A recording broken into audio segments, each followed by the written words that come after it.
Hey, friends, and welcome to this week's episode of Lead Your Movement. I'm Angelique Rewers, CEO and founder of The Corporate Agent, the leading experts in helping consultants, coaches, and professional service providers to win corporate clients.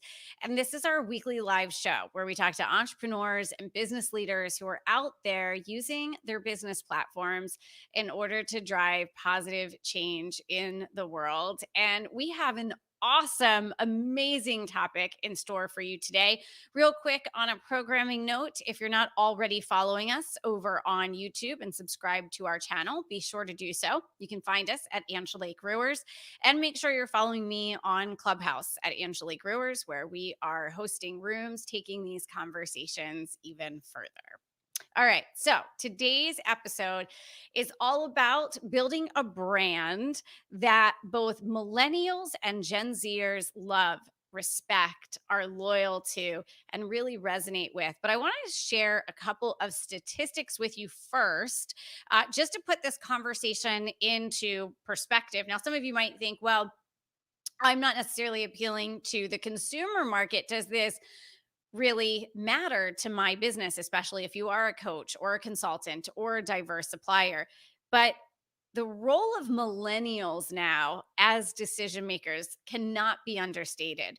73% of millennial employees, 73% of millennial employees are actively involved in the buying decisions for products and services that their employers, the companies they work for, are purchasing.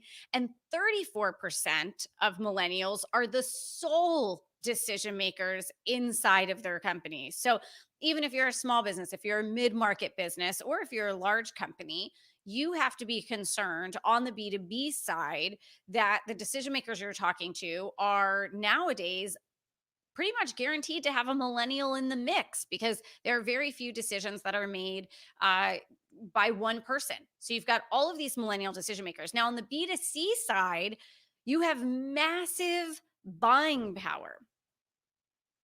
Gen Zers are spending over $140 billion a year. And a recent study found that millennials are expected to spend $1.4 trillion a year. So we're talking about decision-making power, and we're talking about buying power with the dollars. And so to help us have this discussion and make sure you guys understand how to build a brand that Gen Z and Gen Y love, we brought in the queen, the boss of this topic, the amazing Courtney Newell, who is the founder and CEO of Crowned Marketing and Communications, which is an award-winning multicultural and millennial marketing agency that provides strategic multimedia marketing and PR solutions to global brands, including the Fortune 100, government agencies, and small to mid-sized businesses. Courtney and her team partners with CEOs, executives, and Fortune 100 companies to create inclusive messaging and marketing, helping them future-proof their businesses and brands. Courtney is the #1 best-selling author of Future Proof: Building a Brand Gen Z and Millennials Love. She's an expert that has been recognized all over the globe, including by major media like The Today Show, Good Morning America, Sunrise Australia, Fast Company, Forbes, HLN, and many more. Courtney, welcome to Lead Your Movement. Oh, Angelique, thank you. I'm so excited to be here with you live. I love doing this live because that means everybody can get involved in this discussion. We welcome their questions. We welcome their comments. We want them to ask your advice about how their brand can appeal to these two coveted markets. Before we get into that, I have to ask you the question of the hour, which is, what is the movement that you're leading? So my movement is really, and the thing that I've been working really hard on for the past decade has been really making sure that I do my part to push culture forward and to really elevate multicultural voices. I know that when we see more voices of multicultural leaders being heard and seen, it really has a trickle down effect. It helps for other multicultural millennials, Gen Z, and Gen A, which we're now starting to talk about. It really allows them to see themselves, because there's that saying, you can't be what you can't see. And so I'm really on a movement to make sure that you can see it so you can really believe that you can be it. I love this. And I want to point out, I want you to talk about this. Over the last year, this topic has risen to the top of the pile, thank goodness. But you've been doing this a long time. This is not new for you. This isn't something that, as greater awareness and sort of a better discussion is happening here, a much overdue discussion is happening, especially here in the States. But you've been talking about this for a long time. Why did you go in that direction? How did this all start for you? Well, I think that growing up, I didn't see enough of me on TV. And I didn't realize how it was negatively affecting my self image. And when I went off to college, I wanted to study marketing and international business because I knew that that was going to be the way that I can make an impact.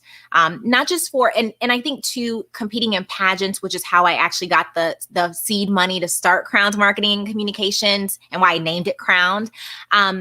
Even competing in pageants, there weren't a lot of women who looked like me. And so I would always see these little brown girls and they would say, "Oh my gosh, I didn't know I could be a queen too." And it's like moments like that it just matters so much to be able to see yourself. And it really started there, clicking on TV and seeing the things that I saw didn't really resonate with me, or just not seeing enough of me at all, which really had caused some issues internally, and talking to other people, seeing and hearing the same thing with them. So I'm making it my life's work to elevate more of those voices and tell more of those stories. What I love about what you just shared is the mission, the deeper mission and personal connection to what it is that you do.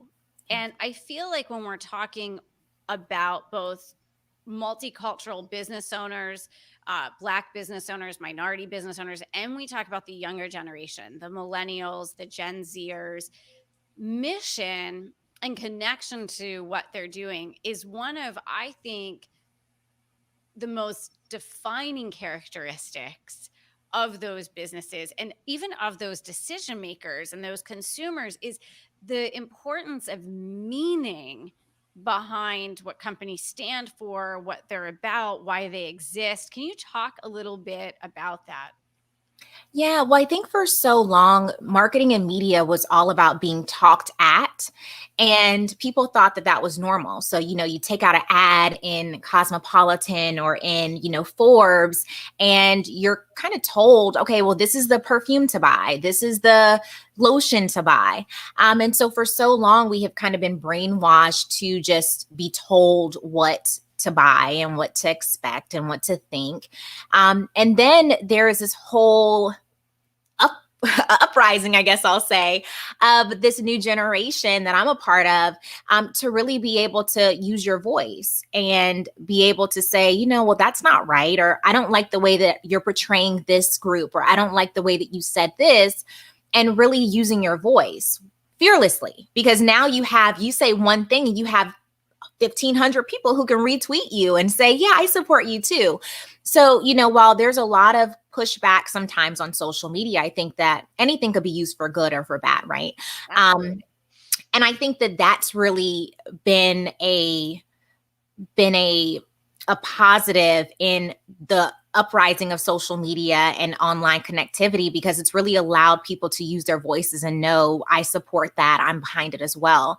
And so with that, Angelique, what I love is that consumers are now responding and requiring that the brands that they love are using their platforms for good, and that they're actually listening to them. And if they don't listen, we know cancel culture is very real right now. And so that's happening. So I just love it. And I think that that's really how it's changed over the past decade. Let's talk for a second about cancel culture, maybe a different side of it for a second. You were recently featured in Forbes with your expertise around this issue. We're seeing right now brands, I want to say, being forced. There was a time, Courtney, where I think that companies could just say, well, we're a brand, we're Walmart, or we're, Ford or whoever, and we can just kind of stay out of it.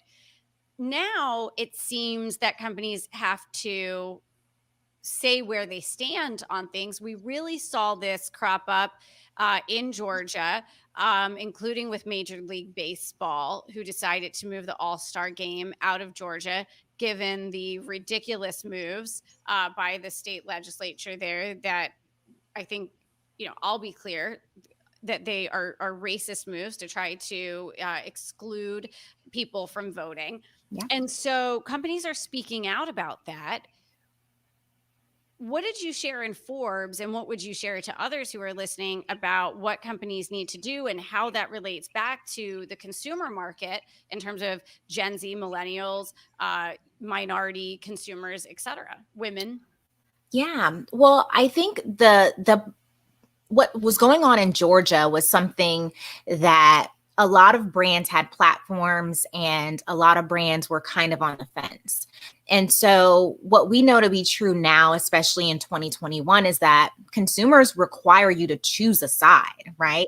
And it's really the side of bad versus good. And that's truly how I see it. And that's truly how I think millennials and Gen Z see it. It doesn't come down to party or anything like that. It comes down to good and bad.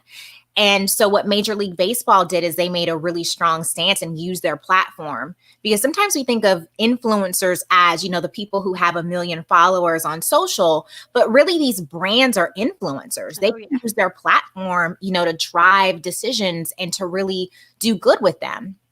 And so Major League Baseball, knowing that the future growth of Major League Baseball between players and fans are really going to come from multicultural audiences, they made a very conscious decision with that move to move it out of Georgia.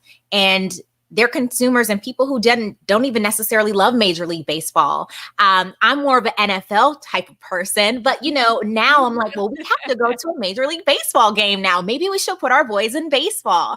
And so it really just spoke to them taking a stance and being bold. And the trickle down effect from that is now other large corporations are going to say, hey, we're going to do what Major League Baseball did. We're going to take a stand, and we're going to make a decision that may negatively short-term impact our brand, but long-term, this is really in alignment with who we are, which goes back to what you said earlier, Angelique. It's really important to make sure that you have that authenticity. What would you say is the most important thing right now when you're building a brand, connecting with Gen Z and the millennials? What are some of the things that are critical to them when they're deciding which companies to spend their dollars with? So I like to think of it as the 4 C's. The first thing is they want culture. Multicultural and Gen Z, those two audiences are the most diverse demographics that we've ever seen across the globe. And so culture needs to be a key component when we're talking about building a brand that they love. Because I say in my book, if you don't identify, you won't buy. And so brands really have to think forwardly about how can we make sure that all of our consumers, or all of the people who we think can benefit from our product or benefit from our service, how can we make sure that they see themselves in our product or in our service? So I think that's the first one. The next one is community. And we talked a little bit about this earlier, but when it comes to community before, there was really no community when it came to your favorite brands. But now what companies are doing a really great job of, and some of the work that we're doing, is creating these communities for these brands. People who love their favorite tech app. They can go into a community on Facebook. They're invited to certain events, offline and online. And it really creates a sense of community that Gen Z and millennials expect. And really, honestly, it's even more so than just Gen Z and millennials. I mean, I'm taking my mom to certain things too, and she's like, oh, this is so great. So, we're learning some of the things from millennials and Gen Z that it really benefits and builds brand affinity with all ages. The third C is consistency, because we've seen brands do one thing and they're like, okay, we'll circle back next year. That really doesn't work with millennial and Gen Z. So what they're looking for is consistency. How often are you doing it? Are you paying attention to what we say?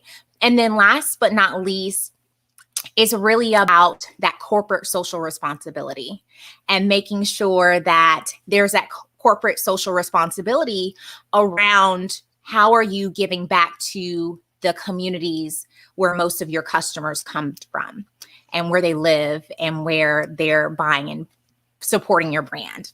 So those are really the 4 C's when it comes to building a brand Gen Z and millennials love. I love that. And I think, this culture word often gets thrown around a lot. And I think that goes back also to the whys, the mission, what's really there. What do you think is one of the biggest mistakes that brands can make right now when it comes to culture in terms of alienating some of these really coveted target markets? So one thing that I talk a lot about is appropriation versus appreciation. And when we're talking about celebrating culture, a lot of times brands can get it wrong. And we know that, we're one tweet away from being canceled. So it's really important for brands to think through, have we historically just followed trends, or are we actually really focused on growth and making sure that we create a safe space for our diverse customers? And also, one thing that is often left behind is there can be a great external marketing and messaging plan, but a lot of times these big brands don't have an internal multicultural strategy. And so that's a lot of the work that we're doing recently in the past 18 to 24 months is around the internal, because you can have a great commercial and internally have your internal diverse leaders feel like they're not connected to your brand. So, and honestly, Angelique, a lot of the things that we've seen and a lot of the things that we've read and the things that we're working on inside of larger organizations is really around people feeling not heard and feeling dismissed. And I mean, it really is all about making sure that you're appreciating as opposed to just appropriating and following trends. And moreover, I'll say is a lot of times what happens is brands will do something that's trendy and it could end up being offensive. And we're starting to see some of that work undone, like the Washington Redskins, extremely offensive and a derogatory term. But, there's work being done. And so I'm grateful for that work, but there's still a lot of marks that we're seeing almost every day. So it's keeping me busy.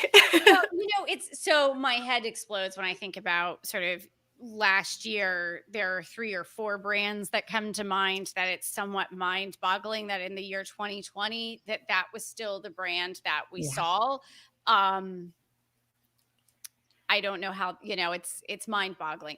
The other thing though, that's interesting that you just hit on for me, and I'm curious when this is going to hit the fan. A lot of companies, and I know you know this, I don't know how common knowledge this is, but there are companies, most consumer products companies will sort of scout out all around the world ideas to kind of go find those ideas and then productize them here in the United States, Canada, UK, Western Europe type thing. But they'll travel to far parts of the world to find product ideas, new ideas. And a lot of the products that are on our shelves now that are common actually originated somewhere else. And these companies to come up with a new idea, that's what they do. And that's one area of cultural appropriation that has not come under the microscope, I feel like, as of yet. But their big brands are always scouting the globe for what idea they can turn into a product. So that'll be interesting. I have a feeling we'll probably be hearing you talk about that in the near future, because that's coming. Like that is going to hit the fan at some point in the next year or two. Some companies really soon. Right. It's destined to, especially now, right? So companies used to get away with it because without social media, there was really no transparency. Right. Yeah. And I think that we're starting to see a little bit of it, but like you just shared, it's not really common knowledge yet. And there's also a lot of things that people didn't know historically, like that was not a good thing to say, right? And so we're seeing a lot of that come up under the microscope. So I think it's a good thing, like, for all of us to become aware. This awareness and this transparency is really changing the discussion and the discourse, which is a big part of the transformation that we're all going to go through. What are some of the things that all companies could do right now, even if you're a small company, to like something tactical that even if you're a startup or you're a Fortune 100, because you work with some really big brands out there as well, to communicate to the market that this really matters to you and you're not just doing this to pay lip service. Like, that's one of the things I'm always concerned about when I see brands start to vocalize support or do certain things. I'm always asking myself, are they doing them for the right reasons? Do they understand why they're doing them? Is there a genuine desire to be inclusive? Or is it just, well, we have to do this to keep making money? How do companies communicate authentically about this and with integrity? Well, the first thing I always like to do is an internal audit. Like, how is the CEO? What does the leadership board look like? How do they operate? What are they in alignment with? And so sometimes people say, well, we're going to donate to this charity or we're going to support this cause, but it's not really in alignment. So if it's not in alignment, you're not going to be passionate about it. So really think through what's aligned with our beliefs. Where do we want to go, but where are we right now? And then really creating your own journey to get there. I think that some things that they can start doing right now include making sure that you have diverse leadership and that you're attracting and you're trying to retain as best possible your diverse talent. We know historically there has been bias in the hiring process. So people have been their resumes discarded because of their name. And I've had many conversations with Black women who have said, well, my name, I submitted an application and then I changed my name and I got the interview, only to come into the door and them saying, what? We weren't, and so it's really important to make sure that you have those things set up in place so that you can honestly share, hey, this is what we're doing to make sure that we are doing things that are in alignment with us, but we're making sure that it's baked into our company DNA. And then the second thing I will say is I think that it's important to make sure that you get to know internally, you get to know your team. I don't think there's enough of this going on. And so really crowdsource ideas from your team, donate to certain organizations, support certain organizations, set up programs. And for large corporations, corporate social responsibility is huge, but on a small scale for a smaller business, that can also be something that you focus on. And supplier diversity programs for smaller businesses are on the rise as well. So I think that those are just some key ways to start. I love that. I remember there's a Fortune 50 brand that you work with. I won't put you on the spot on who they are, but I heard them talking a couple of years ago. I was actually presenting at the conference as well. It was in Atlanta, ironically. And then after I presented, they presented. And I remember one of the things that they said, which was really interesting, was when you come in, now this is a Fortune 50 company, when you come in to meet with us, we want to know we are a company that's looking to make a difference in the world. So we're giving back. We're looking at our value chain. We're looking at our culture that you pointed out. We're looking at our community responsibility, all these things. And even if you're a small business owner and you walk in here to talk to us, we want to know what you're doing at all the things that you were just talking about. They want to know that now, even from a coach, a consultant, a boutique services firm, a boutique marketing firm like yourself. Like the big brands and the decision makers. And I think part of that is also because a lot of these decision makers are now millennials. Yeah. And so this is like a personal value to them. This isn't even like the company is saying to them, you need to make sure. This is like, they're like, well, this isn't my personal money, but this is my budget. And right. I want to make sure we're spending the budget that I'm responsible for with brands that we respect and we feel have the right values and show up in the right way. What do you think about that? I think it's so important. And I think that company, and I have a feeling I know which one you're referring to, but I think that companies like that really are going to be the ones that stand the test of time and that aren't taken down by smaller, more agile companies that are coming and popping up every single day. I think that when people come to work, and this is another thing that I talk a lot about, is people really want to feel culturally safe, not only physically and psychologically safe, but they want to feel culturally safe. Can I bring my whole self to work? Am I going to be judged if I wear braids to work? Can I wear my hair big and curly as it grows out of my head? Mm-hmm. These are conversations that are being had regularly inside of Black and Brown communities. And I think that when a company shows and asks you those questions, it really shows you that they actually really care. And that, Angelique, is going to be the way that they attract and retain their top talent, which and then is going to allow them to be able to promote that top diverse talent and really help them be able to then attract more diverse talent. I think that those are all going to be playing together. And I think that that is a winning move for that company and companies that are following that same methodology.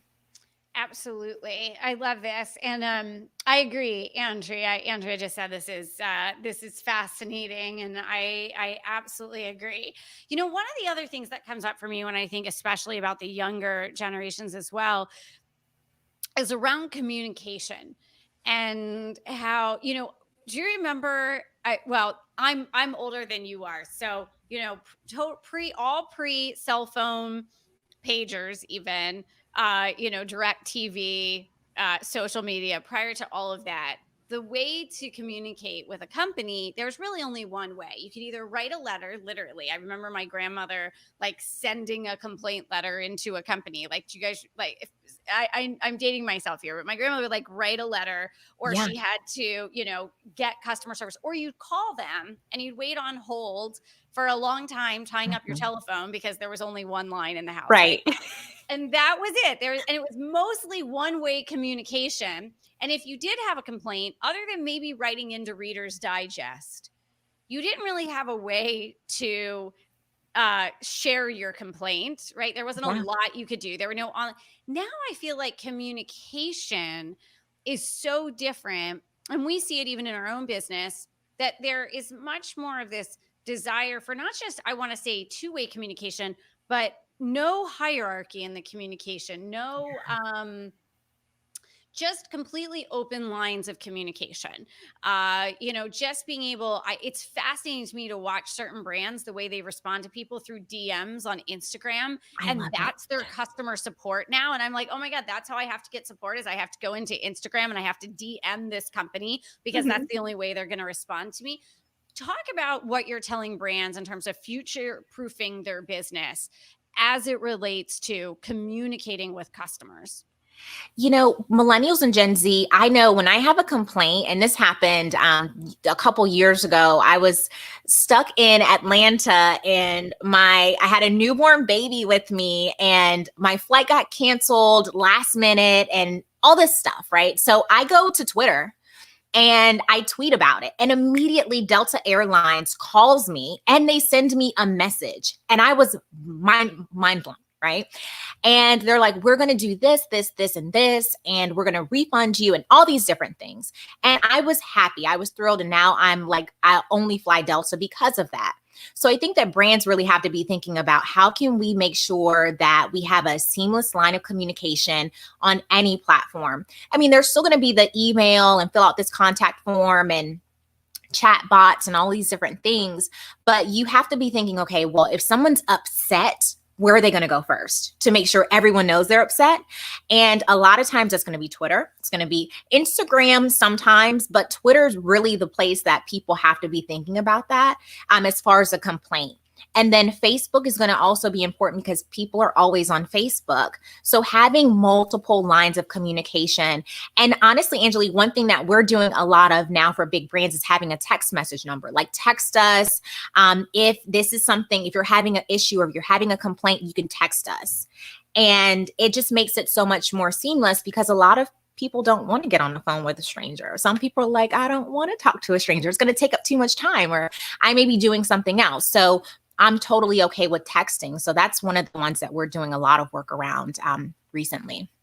So to talk a little bit about some of the things that your firm does, and then after that I want to kind of pull back the curtains a little bit, and you just completely own your market, Courtney. I mean, you just own your space. I want to dig into that a little bit for the benefit of everyone else who's looking to own their space.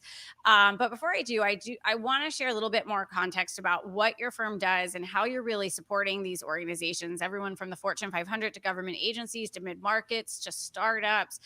Your firm really goes in there and builds these strategies, but it executes them as well. Yeah. So, well, on a large level, and we call that macro. On the macro level, the work that we're doing a lot of is really around creating inclusive messaging and creating inclusive marketing campaigns. So making sure and doing audits. We call them brand audits, but really a lot of the times they're cultural audits as well, to see if I go through your Instagram feed, would I feel connected to your brand, or would I feel that you don't care about me as a possible customer? We do a lot of work that tends to be the first thing that we do.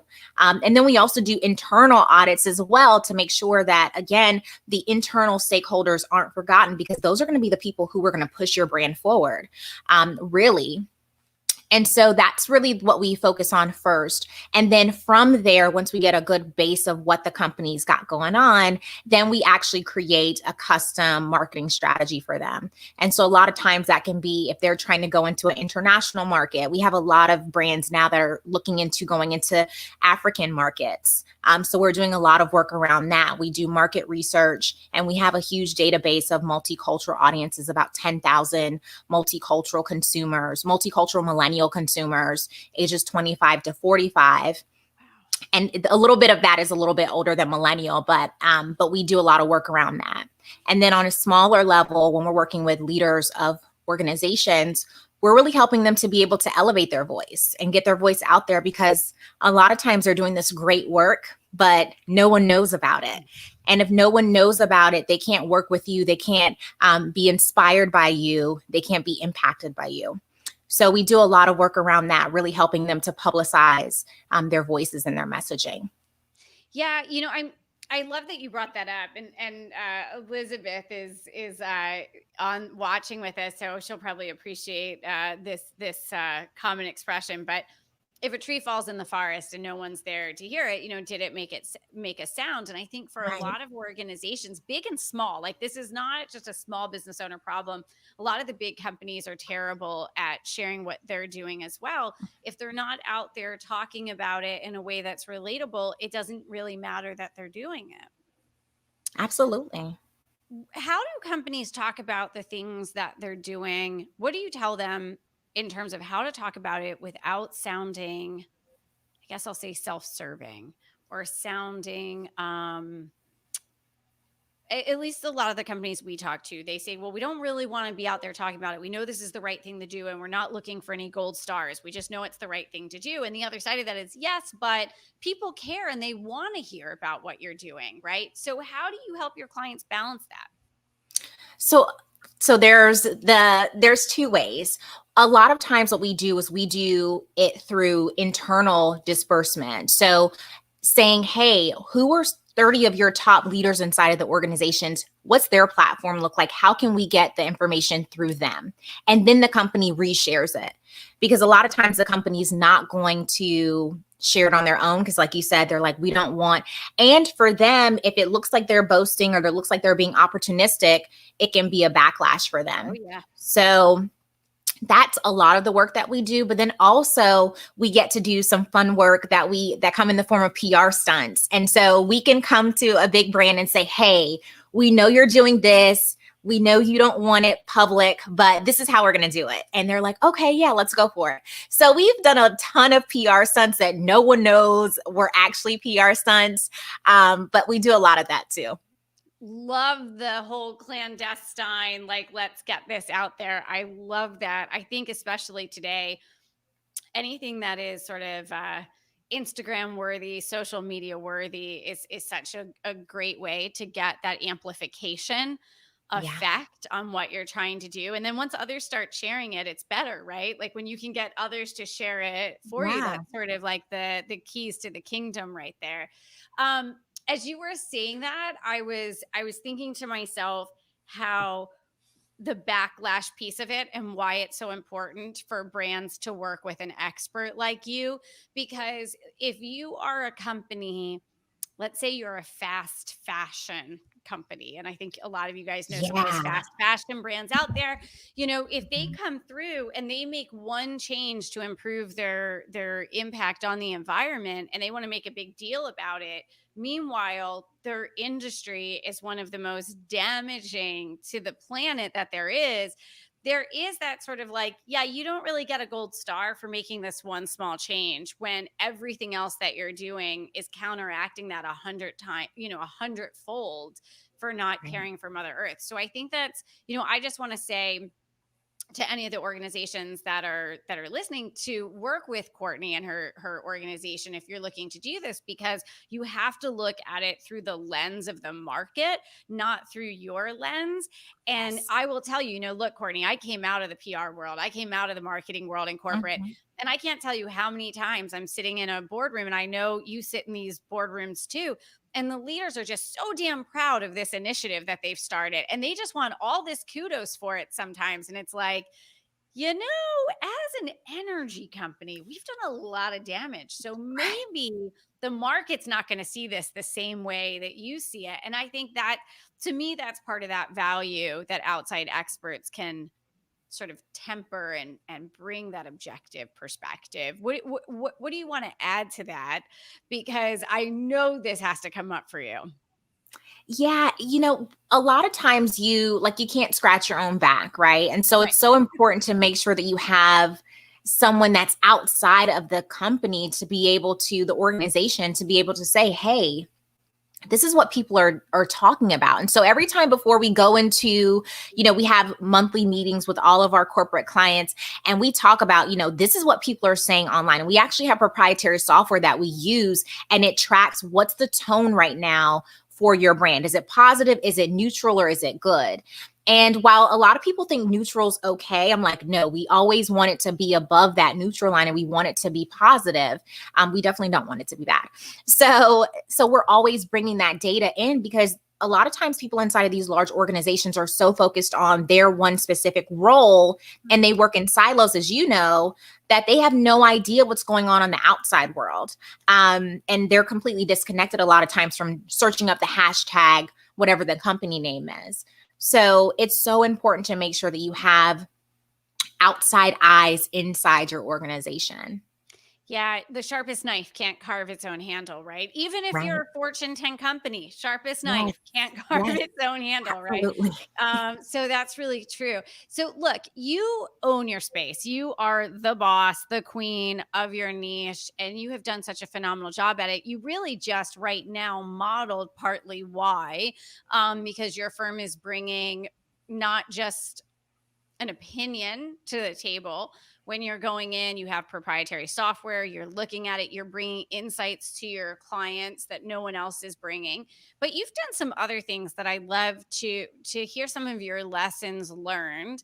One of them is you are a force to be reckoned with on the media side of things. So I know I come from PR, you come from PR, so we both understand that. What would you say is some of your secret sauce as to why you've made media so effective for someone who maybe is thinking, well, I'm not sure if that's a good use of my time or not. Well, I think the first thing, Bill Gates has this quote that I love, and you would appreciate too as a PR person.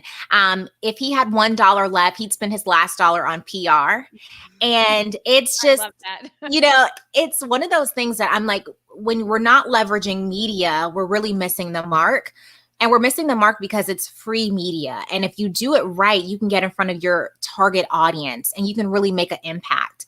And when we're talking about impact, I'm really focused about, it's great to increase income and revenue in your space, but I also want to be thinking about how can I make sure that the next generation or people who feel underrepresented feel empowered by this thing that I'm doing, or feel like they're inspired by it.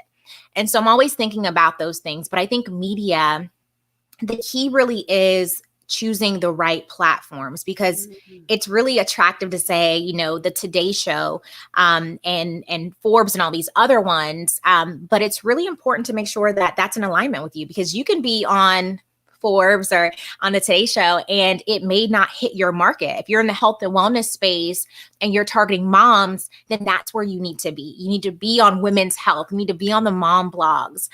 You need to be really targeting and creating these segments that are speaking specifically to your genius zone. And so I think that that's the first thing. And I'll say the second thing is really making sure that you think about everything in a headline. Like the way my brain works Yes. is I think about everything in a headline, from subject line, and inside of my team, I'm like, no, we got to retool that headline. That's not going to capture my attention. And I think that sometimes it's too like, it's not going to capture the person's attention. So I think if you have the right target and you have that amazing headline that really speaks to who you're trying to target, then that's a winning formula for winning press. I love that advice. Years ago, it's been probably, let's see. So I've lived in this house 4 years. So about 6 years ago, I wrote an article on LinkedIn. I think it's probably still up there, but it's one of the really old ones. And the title was "Stop Being So Boring." And Ooh, that's a good the one. and the article went viral on LinkedIn. I mean, I think it had like, I don't even know, like 30,000 views, something crazy. Like, I mean, it was just they put it out and it had so many views. They like LinkedIn pushed out Pushed the it up. article. Yeah. And the article was all about when you are reaching out to corporate, when you're reaching out to your market, you better have like a show stopping point of view, headline, statement, subject line. Like, you cannot be boring. And I think that's Yes. such a great idea. And I even say, like, when we're working with, when we're pitching the media, I'm thinking the same way, Courtney. I mean, you and Yeah. I feel like could share a brain on that, Yeah. because I'm thinking, if I'm making this pitch, what is that editor, that reporter going to then go to their boss and say, this is the story angle, because they have to go pitch it to get approval on it, right? Yeah. So thinking about it from that way. So you're crushing it on the media side in your business. You're working with major brands. You have an event that you're doing as well. It has a major sponsor. It's coming up for Juneteenth. Talk to us about that. So we're doing a 2 months ago, or back in February, we did the Future Proof Black in Business Summit, and we had speakers from some of the top organizations in the world talk about, mostly Black leaders, talk about the work that they're doing to celebrate Black History Month. And so we thought, what a great time and opportunity to do that again with the celebration of Juneteenth, or June 19th. And so on that day, it's a Saturday, June 19th, we're going to be hosting a 3-hour virtual summit that's really going to be highlighting Black health, wealth, and education. And we're going to be talking to leaders, entrepreneurs, executives who are really making moves inside of their organizations, both internally and externally. And the goal at the end of it is to have people walk away not only inspired, but with some real actionable steps that they can take to make sure that they're doing their part to push culture forward. That's amazing. Congratulations. Thank you. I know you don't have a link up just yet for that. For those who want to learn more about that experience, should they follow you on, we're going to keep going here, but should they follow you on LinkedIn to get that information? Like, how will, because I know it's coming out in about a week or two. Yeah. We just broke this breaking news. Breaking news here first. Breaking news here first. So where will they go to? Because I really want folks to take advantage of that experience. Yeah, so they can follow me, of course. I love LinkedIn. It's my favorite social network. But LinkedIn, and then also my website, crownedmc.com, they can visit, and all of the information will be there. That's awesome. So you're having experiences. You don't have to say who it is, but you were able to secure a major corporate sponsor along this as well. What would you say was your secret to that? Like, what would you say to those who are looking to do something, bring in that credibility, not to mention the funding to support and the reach, right? You've got funding, credibility, reach, all those things that are coming in when you have corporate sponsors. What's a lesson learned on that side of the table? I think one is make the relationships before you need them. But, I think that a lot of times these relationships are ones that I've had for a really long time and that I've cultivated over the past few years. But I think also just being different and having a unique perspective. Both media and corporations want that. They want a new perspective. They want something that they haven't seen. And a lot of times people come to them with, well, this is better than what you're currently doing. And they're like, well, I'm already comfortable with what I'm currently doing. So, and Tyra Banks actually said this. She said, different is better than better. Mhm. And I was like, yes, that's exactly That's it. brilliant, So, actually. That's brilliant. so, I think that that's one thing. We call ourselves creative gladiators at my company. And Mm. so we are like all about is it crazy enough? Is it cool enough? Like all these different factors we make sure that we have in place before we ever send an idea either to media as a pitch or to a corporation. And honestly, one other thing I'll say, Angelique, is for us, it's been a numbers game. When we're pitching and when we're pitching, whether it's media or corporate sponsorships, you have to have that grit and that tenacity to continue to pitch when you don't get a response or you get a no. You know, Oh man, that's okay. so true. Yeah, go for the no, right? Like Go for go for the no. Like go all yeah, the way till you get the no. But I love that you stack the deck in your favor numbers wise too, because you can't, people will invite 10 people to something that they need 8 for. And it's like, no, if you need 8, you need to invite like 180, yeah, like right, right? yes, This is so good. So I have to put up Beatrice's comment here. This is so good. This is pure gold. So she just said, "This is so good." Angela, Courtney, I need to start setting a calendar for these conversations. yay, I completely agree. So in addition to doing these live experiences, in addition to owning the media, in addition to having carved out a niche for yourself, and you really have stuck with it.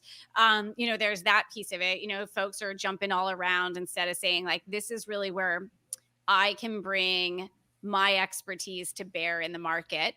You're also an award winning business owner.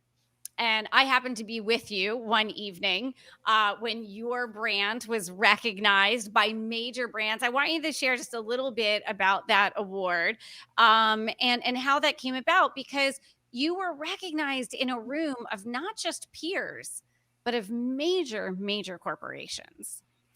yeah, and I'm so grateful that you were there next to me when I accepted that award. But that award was for the National Minority Supplier Development Council for Minority Business Enterprise of the Year.